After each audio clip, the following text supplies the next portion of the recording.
자리 가운데 나오신 우리 모든 성도님 한 분 한 분을 주님의 이름으로 축복하고 환영합니다. 오늘도 이미 임재해 계신 하나님, 우리 가운데 놀라운 은혜와 놀라운 역사를 주실 하나님 앞에 감사와 영광의 박수 올려드리고 하나님을 찬양하며 나아가기 원합니다. 오늘도 주님 약속하신 말씀 위에 굳건하게 서길 소망합니다.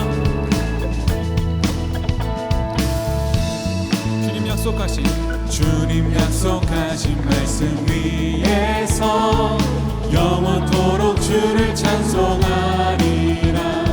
소리 높여줄게 영광 돌리며 약속 믿고 다시 한번 주님 약속하신 말씀 위에서 영원토록 주를 찬송하리라. 소리 높여줄게 영광 돌리며 약속 믿고 굳게 서리라. 굳게 서리 영원하신 말씀 위에 굳게 서리.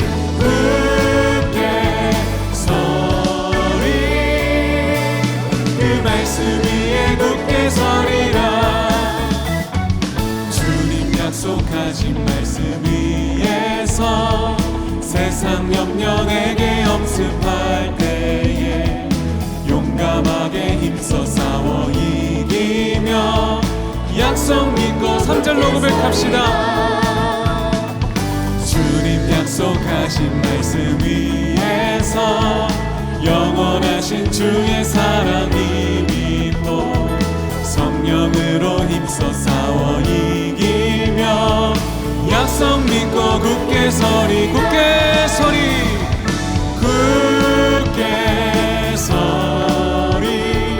영원하신 말씀 위에 굳게 서리.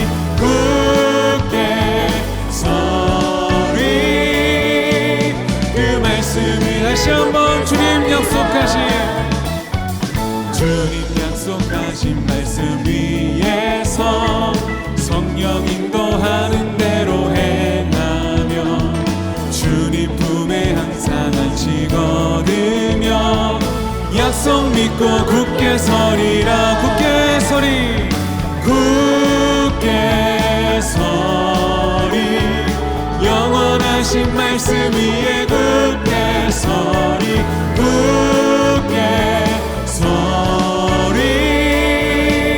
그 말씀이 우리 목소리로 선포합시다. 굳게 서리.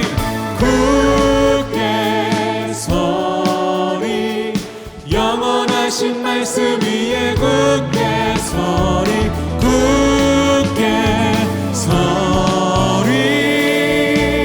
그 말씀 마지막으로 선포합시다. 굳게 서리.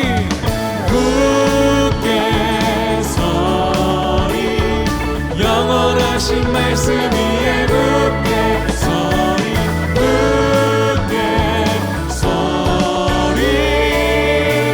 그 말씀 위에 굳게 서리라. 영원하신 주님 약속 위에 그 말씀 위에 굳건하게 서겠습니다. 전능하신 하나님, 능치 못할 일이 전혀 없으신 하나님을 온전히 의지하며 신뢰하며 나아가길 원합니다. 기도하는 마음으로 함께 찬양합시다. 전능하신 나의 주 하나님은 능치 못하실 일 전혀 없네. 우리의 모든 간구도 우리의 모든 생각도 우리의 모든 꿈과 모든 소망도 신실하신 나의 주 하나님은 우리의 모든 괴로움 바꿀 수 있네. 불가능한 일 행하시고 죽은 자를 일으키시니 그를 이길 자 아무도 없네. 주의 말씀 말씀 의지하여 깊은 곳에 금을 던져 오늘 그가 놀라운 일을 이루시는 것 보라. 주의 말씀 의지하여 믿음으로 금을 던져 믿는 자에게 능치. 주의 말씀 의지하여 주의 말씀 의지하여 깊은 곳에 금을 던져 오늘 그가 놀라운 일을 이루시는 것 보라. 주의 말씀 의지하여 믿음으로 금을 던져 믿는 자에게. 우리 오른손 높이 들고 믿음으로 선포합니다. 주님의 일을 찬양합니다. 주의 말씀 의지하여 깊은 곳에 금을 던져 오늘 그가 놀라운 일을 이루시는 것 보라. 주의 말씀 의지하여 믿음으로 금을 던져 믿는 자에게. 우리 마지막으로 고백합니다. 주님의 놀라운 일을 찬양합니다. 주의 말씀 의지하여 깊은 곳에 금을 던져 오늘 그가 놀라운 일을 이루시는 것 보라. 주의 말씀 의지하여 믿음으로 금을 던져 믿는 자에게 능치 못함 없네. 성경 전체에서 가장 긴 장이 과연 무엇일까요? 그동안 성경 공부를 열심히 하셨거나 또는 그렇지 않더라도 눈치가 빠르신 분은 이미 답을 알고 계시죠? 성경에서 가장 긴 장은 오늘의 본문 말씀인 시편 119편입니다. 그러면 시편 119편에는 총 몇 개의 구절이 있을까요? 자그마치 176구절입니다. 길어도 좀 심하게 길다는 생각 드시지 않습니까? 아마도 여러분이 어느 정도 교회 생활을 하셨다면 여기까지는 이미 잘 알고 계실 것입니다. 그렇다면 오늘은 조금만 더 깊게 들어가 보도록 하겠습니다. 도대체 왜 유독 시편 119편만 이렇게 긴 것일까요? 설마 시편 기자가 아무런 계획 없이 생각나는 대로 글을 쓰다 보니까 이렇게 길게 된 것은 아니겠죠? 모든 성경은 하나님의 감동으로 된 것이기 때문입니다. 시편 119편이 유난히 이렇게 긴 이유는 여기에는 아주 정교한 설계와 디자인이 있기 때문입니다. 참으로 애석하게도 이 디자인은 한글 성경으로 읽을 때는 전혀 눈에 보이지 않습니다. 원어인 히브리어 성경으로 읽을 때만 이 디자인이 확연하게 드러나기 때문입니다. 그래서 오늘은 특별히 여러분께서 이 디자인을 보실 수 있도록 화면을 통해서 히브리어 텍스트를 보여드리겠습니다. 자, 여러분께서 이것을 유심히 잘 살펴보시면 여기에 한 가지 정확한 패턴이 있다는 사실을 알게 됩니다. 실제로 여러분에게 짧은 시간을 드리겠습니다. 그 패턴을 찾아주세요.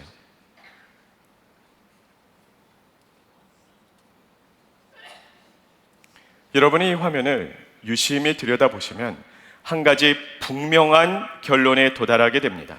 그 결론은 다음과 같습니다. 하얀 것은 종이로 돼 검정색은 글씨로다. 이게 히브리어를 따로 배우지 않고는 이 패턴이 쉽게 눈에 들어오지 않을 것입니다. 저도 신학교에 다닐 때 히브리어 수업 때문에 얼마나 고생을 했는지 모릅니다. 근데 사실 여러분에게 히브리어 지식이 많지는 않다 할지라도 제가 여러분에게 한 가지 결정적인 힌트만 드려도 이 뚜렷한 패턴을 금세 보실 수가 있습니다. 자, 이 시간에는 모든 구절의 첫 번째 단어의 첫 번째 글자만 주목해 주시면 감사하겠습니다. 자, 물론 히브리어는 한글처럼 왼쪽에서 오른쪽으로 읽지 않고 오른쪽에서 왼쪽으로 읽죠. 그래서 각 구절의 가장 오른쪽을 보셔야 첫 번째 글자를 보실 수가 있습니다. 여러분께서 보시면 1절부터 8절까지가 똑같은 글자로 시작하고 있다는 사실을 보게 됩니다. 그리고 9절부터 16절까지도 역시 똑같은 글자로 시작됨을 확인할 수 있습니다.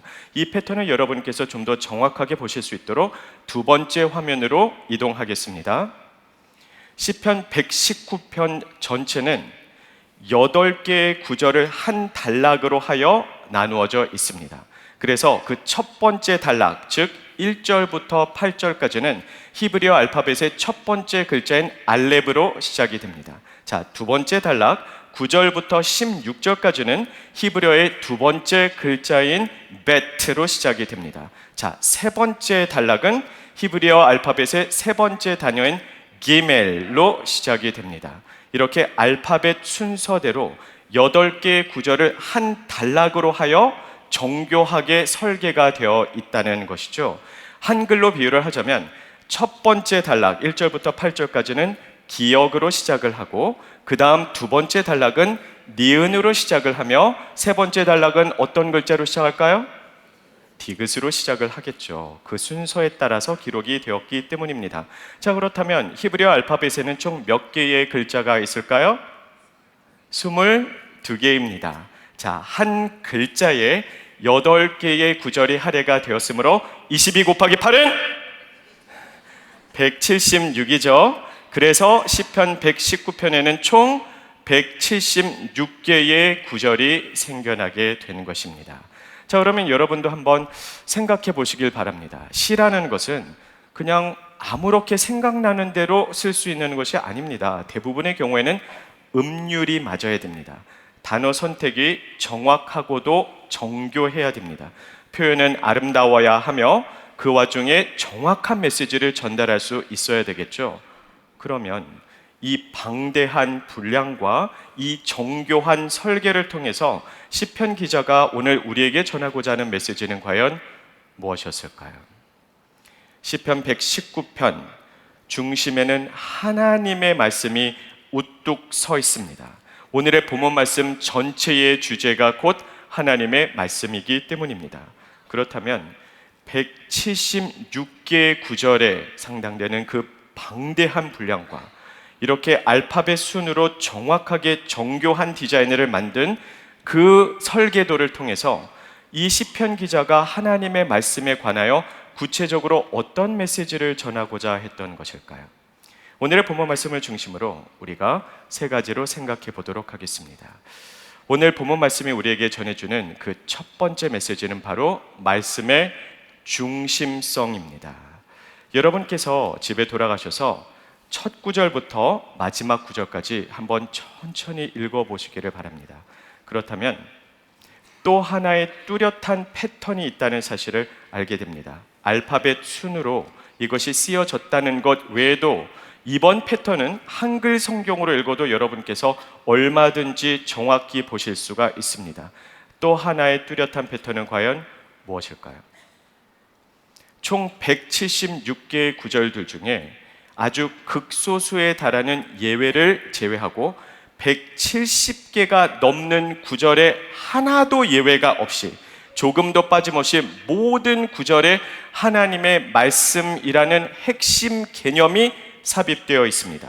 물론 말씀이라고 하는 정확한 특정 단어가 170번 반복된다라는 뜻은 아닙니다. 그러나 말씀이라는 뜻을 담고 있는 여러 개의 표현들이 모든 구절에 빠짐없이 삽입이 되어 있습니다. 그래서 때로는 규례, 율례, 법도, 계명, 주의 뜻, 주의 길, 주의 증거, 그런 단어들이 계속해서 나열이 돼요. 결국엔 표현은 다르지만 뜻은 똑같지 않습니까? 하나님의 규례, 율례, 증거가 곧 하나님의 말씀이기 때문입니다. 그래서 오늘은 특별히 여러분께서 직접 확인해 보시면서 은혜를 나눌 수 있도록 다음과 같은 별지를 나눠드렸죠. 양면을 둘 다 보셔야 됩니다. 우리가 176개의 구절을 다 볼 수 있다면 얼마나 좋겠냐마는 시간 관계상 첫 30개의 구절만 여러분에게 여기에 프린트를 해서 드렸습니다. 여러분께서 이제 해주셔야 되는 것은 1절부터 30절까지 단 하나의 구절도 빠짐없이 하나님의 말씀이라는 표현이 들어가 있는데요.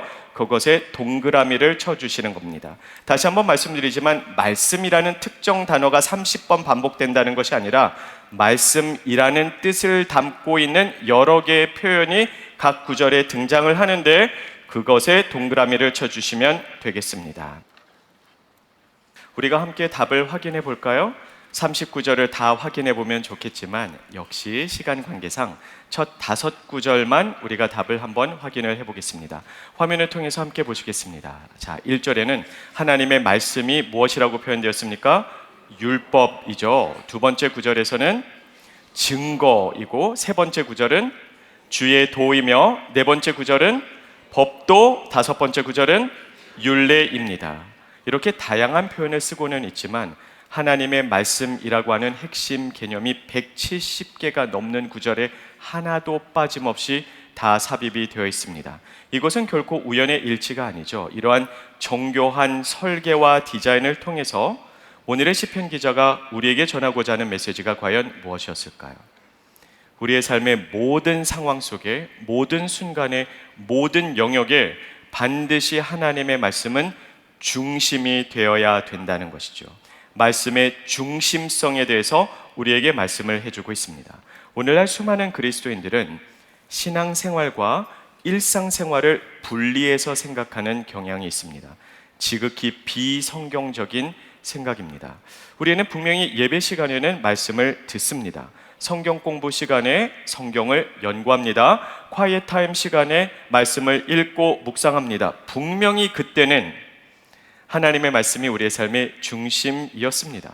근데 성경책을 덮고 이제 직장에 출근하면, 가정에서 가족들과 함께 시간을 보내고 있으면, 여가 생활을 즐기기 위해서 친구들을 만나고 나면 하나님의 말씀이 기억조차 하지 않습니다. 하나님의 말씀을 잘 적용하지 않습니다.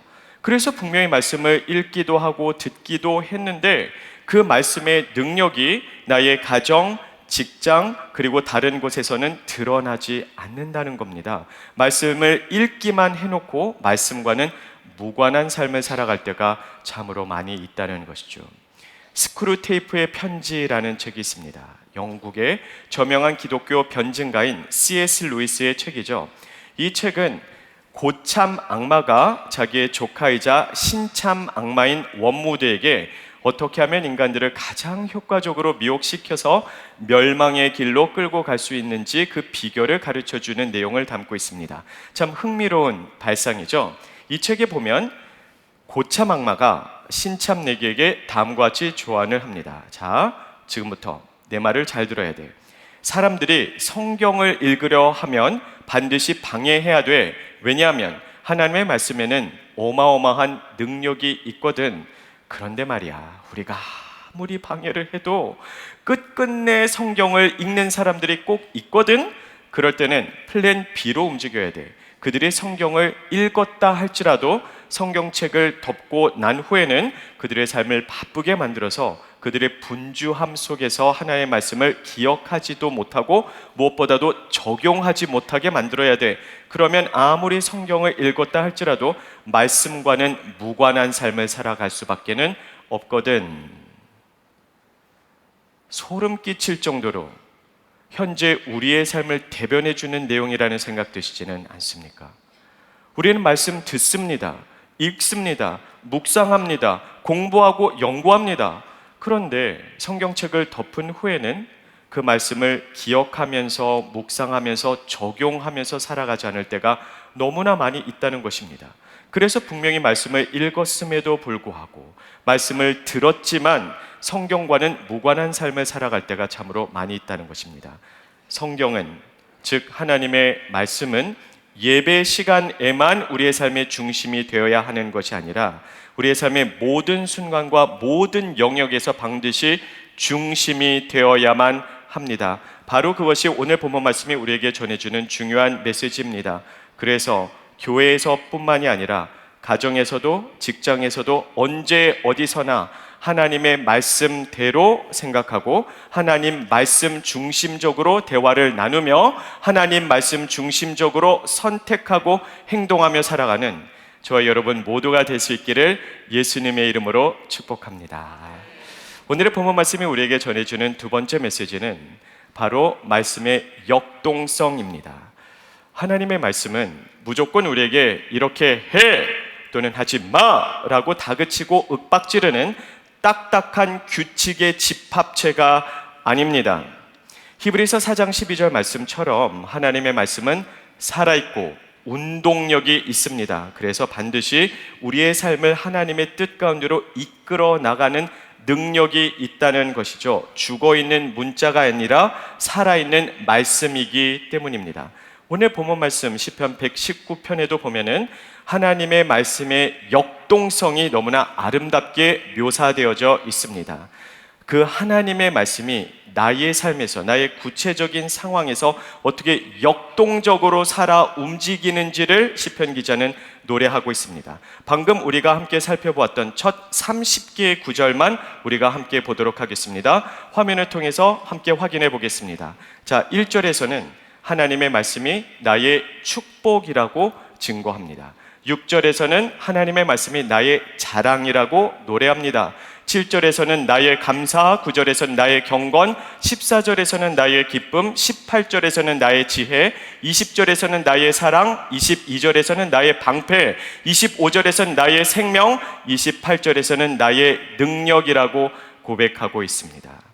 하나님의 말씀은 살아있고 운동력이 있어서 거기에는 놀라운 역동성이 있다는 것이죠. 우리가 어떤 상황에 처해 있든지 그 상황에 맞춤형으로 때로는 우리에게 기쁨을 선사해 주기도 하고, 때로는 우리를 위로해 주며, 때로는 우리의 방패가 되어 주기도 하며, 때로는 우리에게 놀라운 능력을 불어넣어 준다는 것입니다. 지금 이 시간 여러분에게 여호수아 1장 5절 말씀을 보여드리겠습니다. 우리 다 같이 한 목소리로 읽어볼까요? 내가 너를 떠나지 아니하며 버리지 아니하리니. 자, 마지막 부분만 여러분에게 화면으로 띄워드린 겁니다. 자, 그렇다면 여러분도 한번 지금 이 시간 생각해 보세요. 이 말씀이 오늘 지금 여러분에게는 어떠한 말씀으로 다가오고 있습니까? 이 말씀이 저의 개인적인 삶에는 참 의미 있는 말씀입니다. 항상 저의 삶에서 길라잡이가 되어 주었기 때문입니다. 제가 처음으로 과테말라에서 미국으로 혼자 유학 올 때 비행기 안에서 이 말씀을 묵상했습니다. 분명히 제가 한국에서 과테말라로 갈 때는 저희 부모님과 가족이 나와 함께 해주었죠. 그런데 과테말라에서 미국으로 갈 때는 부모님이 함께 와주실 수가 없었습니다. 저의 형제도 친구도 지인도 그 누구도 나와 함께 그 길을 갈 수는 없었습니다. 그런데 하나님이 지금 나와 함께 하시는구나. 하나님이 나를 떠나지 않고 버리지 아니하시는구나. 나와 동행해 주시는구나 라고 생각을 하니 이 말씀이 얼마나 큰 위로와 능력이 되었는지 모릅니다. 저는 굉장히 외롭고 두려웠거든요. 아무도 모르는 미국에 혼자 가서 그 미지의 땅에서 정착하면서 공부를 해야 되기 때문에 두려움이 있었는데 하나님의 말씀이 나에게는 위로가 되었고 힘이 되었습니다. 그로부터 세월은 흘러 지나갑니다. 제가 중고등부 전도사였을 때 사역이 너무 많았어요. 정말 바빴습니다. 그래서 저는 바쁘다는 핑계로 기도 생활을 점점 더 소홀히 하기 시작했습니다. 어느 날 콰이엇 타임을 통해서 이 똑같은 말씀을 읽었어요. 그때 이런 깨달음이 왔습니다. 아, 나는 그동안 바쁘다는 핑계로 사역에 파묻혀서 예수님 생각도 별로 해보지 못하고 예수님과 기도로 교제도 게을리 했는데 내가 예수님을 투명인간 취급하는 그 모든 시간 속에서도 예수님은 나를 버리지 않고 떠나지 아니하시며 내 곁에 묵묵히 그 곁을 지켜주고 계셨구나. 제가 그날 얼마나 많이 회개했는지 모릅니다. 또 세월이 흘러 지나갑니다. 제 몸이 너무 아팠습니다. 중환병에 걸려서 병원에 입원했습니다. 그때 의사가 저에게 들려주었던 소식은 너무나 절망적이었습니다. 현대의학으로는 무엇 하나 할 수 없는 불치병이라는 겁니다. 절망밖에는 없었어요. 병실에서 이 말씀을 묵상했습니다. 절망밖에 없는 수렁 속에서 소망의 빛이 비춰오기 시작했습니다. 그때 저는 깨달았어요. 전능하신 하나님께서 나를 버리지도 않고 떠나지도 아니하시며 나와 함께 하신다면 하나님께서 이 병을 고쳐주시던 고쳐주시지 않던 상관없이 내 인생 책임져 주시겠구나. 이것을 깨닫는 순간 절망의 수렁 속에서도 소망을 노래할 수 있었습니다. 세 개의 다른 말씀이 아니라 똑같은 말씀이에요. 근데 그때마다 저의 상황에 맞춤형으로 때로는 이 말씀이 저에게는 위로와 힘이 되기도 하고, 또 다른 상황에서는 나를 회개 자리로 이끌기도 하며, 또 다른 상황 가운데서는 절망 중에도 소망을 노래하게 하더라는 겁니다. 이와 같이 하나님의 말씀에는 놀라운 역동성이 있습니다. 저는 여러분에게 묻고 싶습니다. 여러분은 정말 이 말씀을 생생하게 체험하면서 살아가고 있습니까? 오늘 시편 기자는 노래하죠. 주의 말씀이 나의 기쁨이요 나의 방패이고 나의 능력이며 나의 치유라고. 정말로 그 말씀이 여러분의 삶 속에서 경험되어지고 있습니까? 내가 가장 슬픈 순간에도 나의 슬픔을 기쁨으로 바꿔주시는 하나님의 말씀의 그 능력을, 나의 가장 절망적인 상황 가운데서도 소망을 노래하게 하는 그 능력을, 그리고 내가 가장 아파하고 있는 깊은 상처까지도 깨끗이 씻어주시는 그 치유의 능력이 여러분의 삶 속에서 생생하게 체험되어지고 있습니까? 혹시라도 이 질문 앞에 망설임 없이 예 라고 답하시지 못하시는 분이 계시다면 오늘 하나님의 말씀 앞으로 나오십시오. 오늘부터 말씀을 읽고 묵상하며 정말 그 말씀대로 한번 살아보십시오. 그때 살아 역사하시는 하나님의 능력을 생생하게 체험하는 모든 성도님들이 되시기를 예수님의 이름으로 축복합니다. 마지막 세 번째로 오늘의 본문 말씀이 우리에게 가르쳐주는 것은 바로 말씀의 절대성입니다. 바로 이것이 오늘 본문 말씀이 우리에게 가장 강조하는 메시지입니다. 여러분께서 오늘의 본문 말씀을 처음부터 끝까지 음미하면서 묵상하면서 읽어보신다면 순종해야 된다는 내용이 얼마나 많이 반복되는지를 직접 확인해 보실 수 있을 겁니다. 우리는 모든 상황에 하나님의 말씀에 순종해야 됩니다. 왜 그럴까요?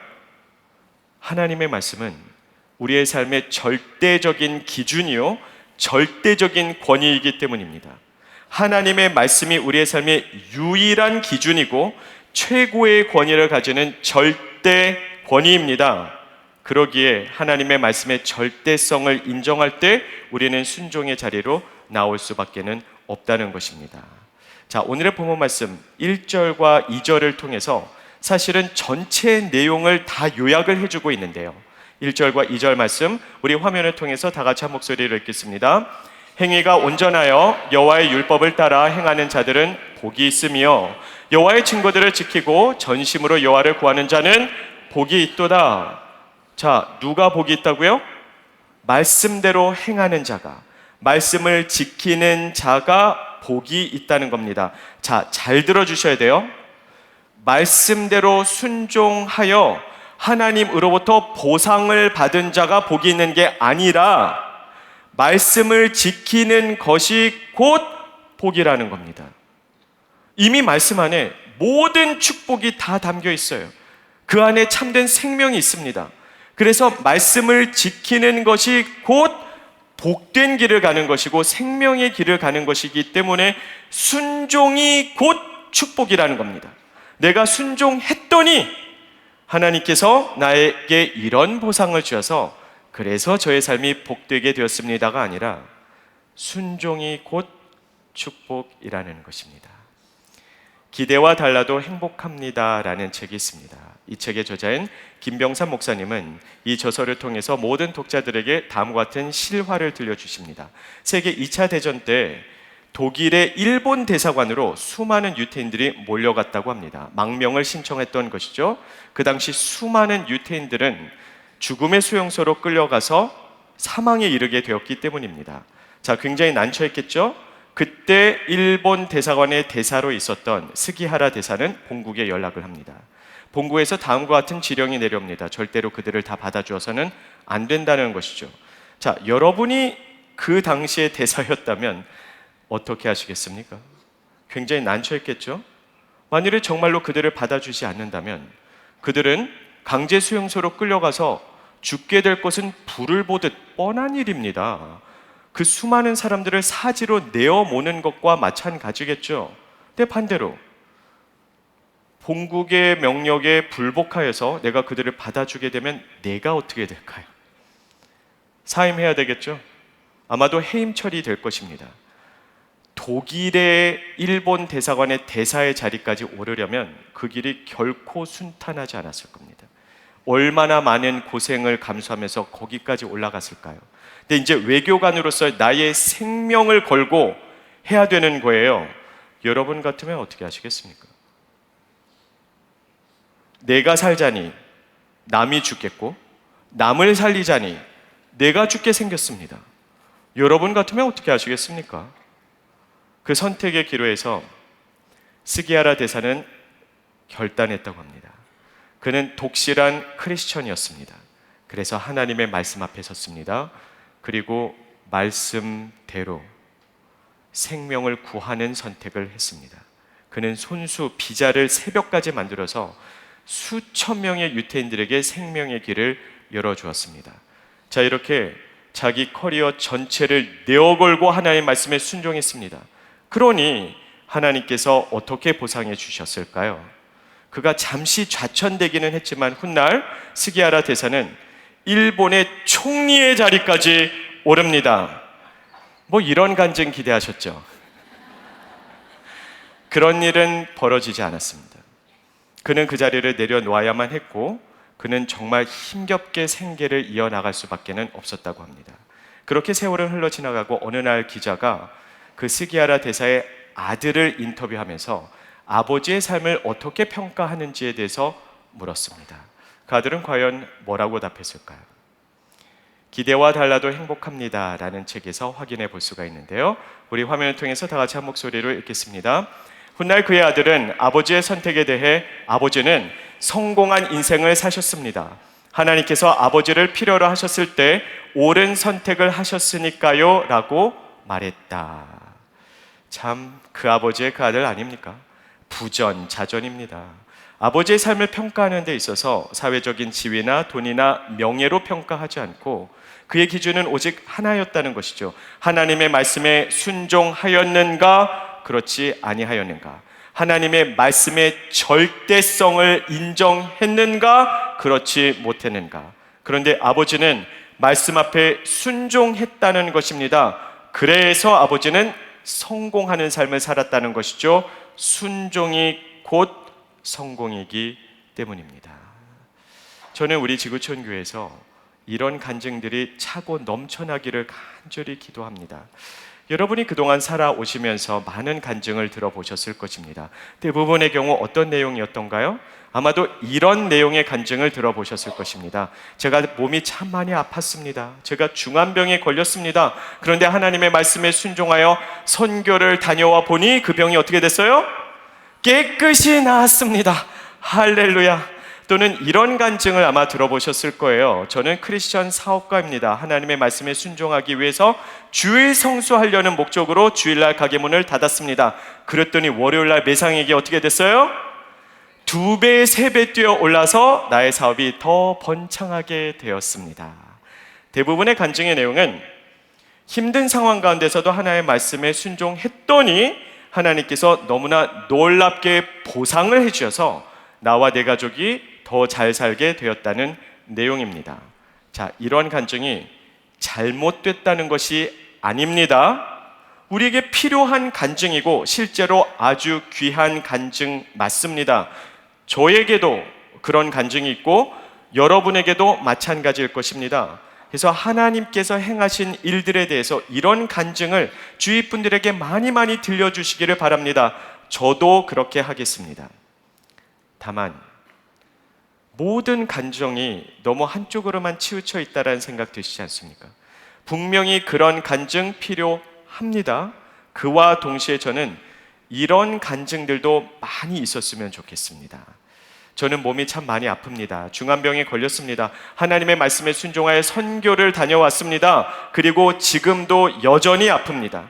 여전히 투병 생활하고 있습니다. 그러나 내가 순종할 수 있다는 것 자체가 나의 삶의 가장 큰 기쁨입니다. 저는 크리스천 사업가입니다. 경제적으로 굉장히 힘듭니다. 그럼에도 불구하고 하나님의 말씀에 순종했습니다. 그리고 여전히 재정적으로 어렵습니다. 그럼에도 불구하고 순종할 수 있다는 것 자체가 나의 삶의 가장 큰 축복이고 영광입니다. 이런 간증이 울려 퍼지는 교회가 되면 저는 참 좋겠습니다. 순종이 곧 성공이고, 순종이 곧 기쁨이며, 순종이 곧 축복이며 영광이기 때문입니다. 그 영광을 누리면서 살아가는 우리 모두가 될 수 있게 되기를 간절히 원합니다. 오늘 본문 말씀을 통해서 우리는 말씀의 중심성, 말씀의 역동성, 그리고 말씀의 절대성에 대해서 함께 생각을 해보았습니다. 이 모든 것을 아우르는 단 하나의 질문을 여러분에게 드리겠습니다. 마음속으로 솔직하게 답해 주시면 감사하겠습니다. 하나님의 말씀이 여러분의 삶에 정말 살아 숨쉬고 있습니까? 그 말씀이 정말 여러분의 일상생활 가운데 살아 역사하고 있습니까? 온전히 하나님의 말씀에 순종하여 이 질문 앞에 조금도 망설임 없이 예라고 답하는 저와 모든 성도님들 되시기를 예수님의 이름으로 축복합니다. 기도하겠습니다. 여러분은 하나님의 말씀을 들으셨습니다. 이제 그 말씀 앞에 어떻게 결단하시겠습니까? 오늘 구체적으로 어떻게 순종을 할 것인지, 오늘 구체적으로 어떤 말씀을 실천에 옮길 것인지를 결단하십시오.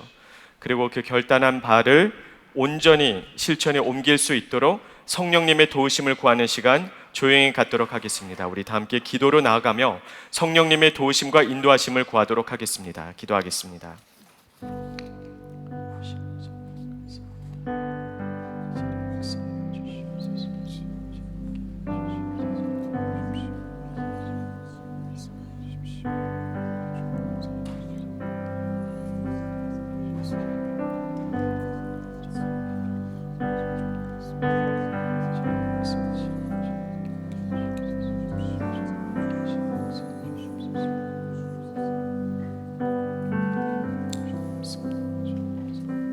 살아 역사하시는 아버지 하나님, 하나님 말씀 앞에 순종하겠습니다. 사랑으로, 전도로, 겸손으로, 봉사로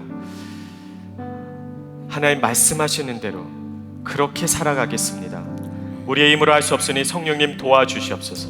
우리의 생각과 입술과 손과 발을 온몸과 삶을 주장하사 하나님 말씀대로 순종하며 살게 하여 주시옵소서. 감사합니다. 예수님 이름으로 기도합니다. 아멘. 우리 다 함께 자리에서 일어나셔서 받은 말씀 기억하시면서 우리 결단하며 찬양하기 원합니다.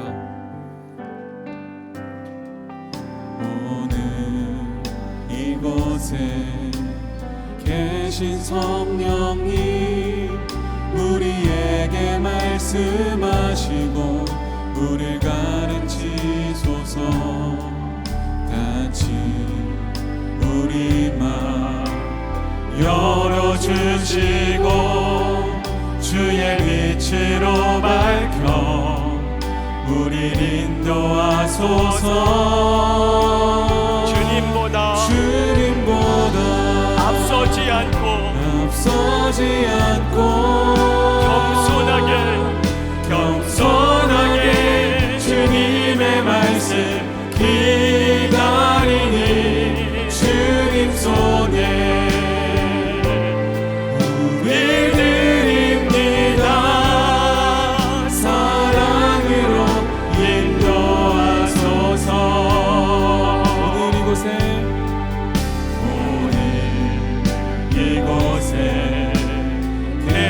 성령님, 우리에게 말씀하시고 우리를 가르치소서. 같이 우리 마음 열어주시고 주의 빛으로 밝혀 우리를 인도하소서. 주님보다 앞서지 않고 겸손하게 주님의 말씀 기다리니 주님 손에 우리 드립니다. 사랑으로 인도하소서. 주님보다 앞서지 않고